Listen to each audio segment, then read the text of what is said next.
Well, the floating pool lady may have been docked in Brooklyn last year, but she made her way to Hunts Point for the summer 2008 season, giving Bronxites a very cool way to, well, cool down. Let's take a look.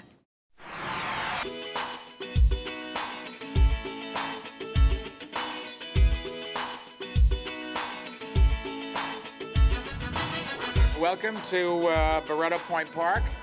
Some of you were with us when we cut the ribbon on this. Barretto Point Park used to be a brownfield, an industrial wasteland overrun with weeds. Until recently, this neighborhood didn't have much green space and it didn't have any public pools. But for the next 3 summers, Bronx residents will be able to swim laps, take lessons, or even just splash around the floating pool.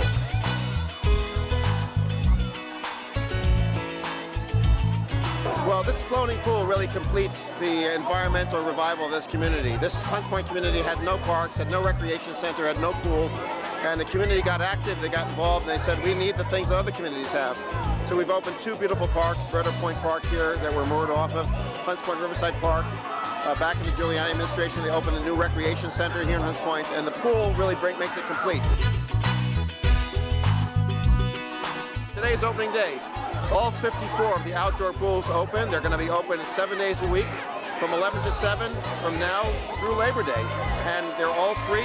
We have free swimming lessons at all of the big outdoor pools. We're going to have free lunch at all 54 pools. We're going to have adult lap swimming, and we're going to have evening and morning lap swimming. We're going to have swim teams in some of the pools.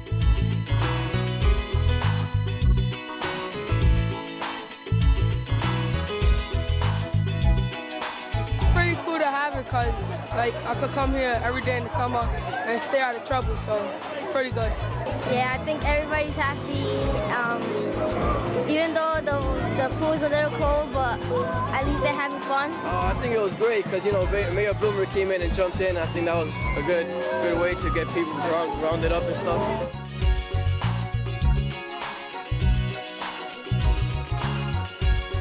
The one important thing we always tell people is never swim without a lifeguard if you're at the beach or the pool. You know, observe your own limits. Don't go in the deep water if you can't swim. And, you know, don't swim alone. I only go in the water when there is a lifeguard around because I'm not smart enough to be sure that I'm not going to need one. And if I need one, I want to make sure one's available. It is just not worth cooling off and losing your life.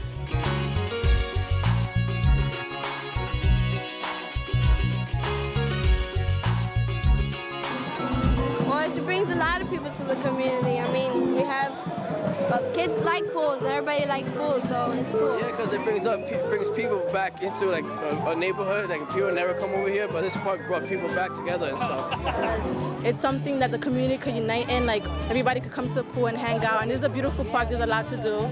So I think it'll bring a lot of attention to Hunts Point, the area around here.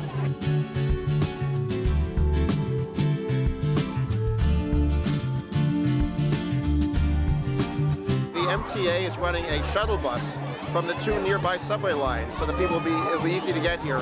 Also, particularly on weekends, there's a lot of on-street parking, and people can also walk in the neighborhood.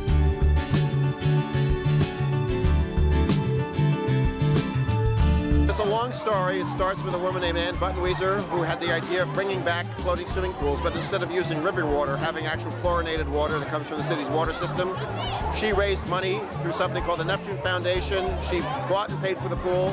I was writing a book on the history of Manhattan's waterfront, found out that they had these. There were 15 of these. They were called floating baths, and this was in the 19th century, and decided that we ought to have them now.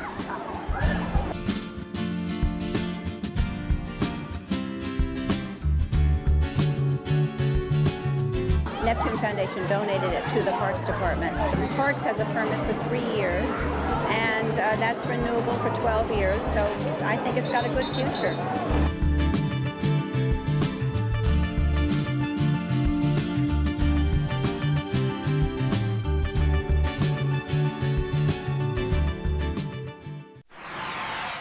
And if you missed the floating pool lady this summer, no worries. As you heard, she'll be docked here at least for the next couple of summers. Stay with us because we'll have much more here on Neighborhood Journal.